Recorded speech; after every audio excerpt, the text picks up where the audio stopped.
반갑습니다. 틈틈이와 알아보는 미국 주식. 오늘은 달러트리 DLTR을 심층해부합니다. 여러분, 요즘 정말 장바구니 물가 무섭다는 이야기 많이들 하시죠? 바로 이 인플레이션 시대에 저가 소매점의 대명사였던 달러트리가 시장의 뜨거운 주인공으로 떠올랐습니다. 그냥 싼 물건 파는 곳 정도로만 생각했던 이 기업에 대체 무슨 일이 벌어지고 있는 걸까요? 오늘 그 놀라운 변신의 비밀을 샅샅이 파헤쳐 보겠습니다. 자, 놀라운 숫자부터 하나 보고 가시죠. 바로 300만. 지난 분기에만 무려 300만 가구가 달러트리의 새로운 고객이 되었습니다. 근데요, 진짜 흥미로운 점은 따로 있습니다. 이들 중 절반 이상이 연소득 1억 3천만 원이 넘는 소위 말하는 고소득 가구라는 사실입니다. 이게 바로 오늘 이야기의 핵심 질문이에요. 과연 달러트리는 어떻게 부유한 소비자들의 지갑까지 열게 만든 걸까요? 자, 그럼 첫 번째 장, 달러트리의 새로운 시대입니다. 최근의 거시경제 환경, 그러니까 이 고물가 상황이 어떻게 달러트리에게는 예상치 못한 기회를 만들어 주었는지 한번 살펴보겠습니다. 보통 우리 머릿속에는 천원숍 같은 곳은 저소득층만 이용할 거라는 그런 선입견이 좀 있잖아요. 하지만 지금은 상황이 완전히 달라졌습니다. 끝을 모르고 치솟는 물가에 지친 중산층, 심지어는 고소득층까지도 이제는 가성비, 즉 가치 소비에 눈을 돌리기 시작한 겁니다. 달러트리의 최근 성과는요, 바로 이 거대한 소비 트렌드 변화라는 파도에 아주 정확하게 올라탄 결과라고 할 수 있겠습니다. 그렇다면 달러트리는 이런 기회를 어떻게 잡을 수 있었을까요? 그 비밀은 바로 보물찾기라고 불리는 아주 독특한 비즈니스 모델에 숨어 있습니다. 그리고 이 모델이 지금 얼마나 무섭게 진화하고 있는지 지금부터 들여다보겠습니다. 달러트리의 진짜 무기는요, 단순히 싼 가격이 아닙니다. 바로 이 발견의 즐거움이죠. 여긴 그냥 휴지나 세제를 사러 가는 곳이 아니거든요. 마치 보물찾기라도 하듯이 오늘은 또 어떤 신기한 물건이 들어왔을까 하는 기대를 품고 매장을 둘러보는 곳입니다. 이런 예상치 못한 만남이 주는 즐거움이야말로 편리한 아마존의 추천 알고리즘이 절대 흉내낼 수 없는 오프라인 매장만의 아주 강력한 매력인 셈입니다.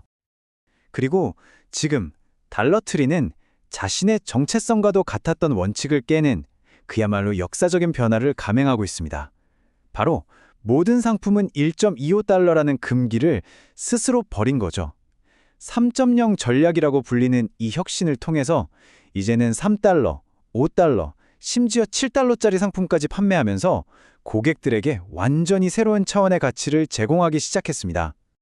이 두 모델의 차이는 정말 극명합니다. 과거의 1.25달러 모델은 팔 수 있는 물건이 한정적이었고 원가가 단돈 10원만 올라도 이익이 크게 줄어드는 아주 취약한 구조였어요.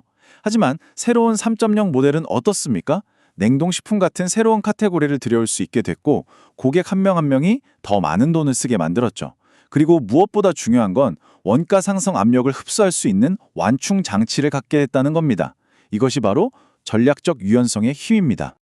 달러트리의 부활을 이야기할 때 이 사건을 절대로 빼놓을 수가 없습니다. 바로 10년 동안 애물단지였던 패밀리달러 사업부를 매각한 일인데요. 이건 마치 환자를 살리기 위해서 괴사한 부위를 잘라내는 고통스럽지만 반드시 필요했던 전략적 수술과도 같았습니다. 시간을 한번 10년 전으로 돌려보죠. 2015년 달러트리는 무려 90억 달러, 우리 돈으로 12조 원에 가까운 거금을 들여서 경쟁사였던 패밀리달러를 인수합니다. 하지만 이 세 개의 결합은 그야말로 악몽의 시작이었습니다. 그리고 10년이 흐른 지금 결국 인수가의 9분의 1도 안 되는 헐값에 되팔면서 그 지긋지긋했던 실패의 고리를 끊어낸 겁니다. 도대체 왜 실패했을까요? 한마디로 물과 기름처럼 두 회사는 애초에 섞일 수가 없는 존재였습니다. 공급망도 다르고 주력 상품도 이익 구조까지 모든 게 달랐죠. 특히 패밀리달러는 월마트 같은 거인들과 생필품 시장에서 그야말로 출혈 경쟁을 벌이면서 그룹 전체의 수익성과 집중력을 야금야금 갉아먹는 거대한 하마가 되어버렸습니다. CEO의 이 말 한마디가 모든 상황을 요약해줍니다. 이제 달러트리는 완전히 집중된 사업체입니다. 하나의 회사, 하나의 브랜드, 하나의 집중. 이제 모든 자원과 역량을 오직 달러트리라는 하나의 브랜드에만 쏟아부을 수 있게 된 것, 이것이야말로 새로운 시대의 시작을 알리는 출사표였던 셈이죠. 자, 이렇게 무거운 족쇄를 벗어던진 달러트리의 성적표 궁금하시죠? 지금부터 시장이 왜 이렇게 환호하는지 그 강세론의 근거를 구체적인 숫자로 하나씩 확인해 보겠습니다. 가장 먼저 눈에 띄는 건 바로 이 폭발적인 매출 성장입니다. 2025년 3분기 무려 9.4%의 매출 성장을 기록했습니다. 이건 새로운 전략의 시장에서 제대로 먹혀들고 있다는 가장 확실한 신호탄이라고 봐야겠죠. 조금 더 깊이 들여다보면 정말 흥미로운 지점이 보입니다. 매장을 찾는 손님 수는 아주 살짝 줄었지만 그보다 훨씬 더 강력하게 손님 한 명당 쓰는 돈, 즉 객단가가 4.5%나 급증했다는 겁니다. 3달러, 5달러짜리 물건들이 손님들의 지갑을 더 두껍게 열게 만든 거죠. 다중가격 전략의 완벽한 성공 사례입니다. 수익성도 눈에 띄게 좋아졌습니다. 3분기 총 이익률은 35.8%로 작년보다 0.4%포인트 상승했습니다. 가격 전략과 운송비 절감을 통해서 이렇게 어려운 인플레이션 환경 속에서도 오히려 이익을 늘리는 저력을 보여준 겁니다. 그리고 이 숫자는요, 경영진의 엄청난 자신감을 보여주는 대목입니다. 올 한 해에만 무려 15억 달러, 우리 돈 2조 원어치의 자기 회사 주식을 사들였습니다.